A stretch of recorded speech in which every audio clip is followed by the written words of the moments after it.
O'zbekistonda yagona bo'lgan Umra City ochildi.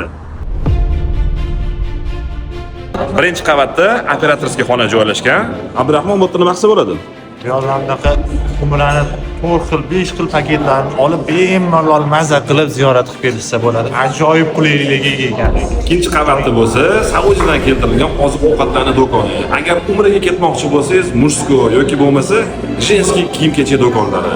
Bundan tashqari, bularning yana bitta zo'r fishkaligi Saudiyadan keltirilgan maxsus kabi qo'shligi bor. Uni oldida rasmga tushib tomosha qilsangiz bo'ladi. Undan tashqari, VR ochkilarni taqasizda Madina, Makka shaharlarini ko'rishingiz mumkin. Amirbek, Umra City'ni 3 ta so'z bilan ta'riflab bering. Ishonchli xizmat, sifatli va alda olasiz. Qarang, ham kelib bu yerda umraga tur paket olasiz. Shu yerda o'zidan kiyinasiz. VR orqali bormoqchi bo'lgan joyingizga ruhan tayyorgarlik ko'rasiz. Kelmoqchi bo'lganlarga lokatsiyasi Telegram kanalida.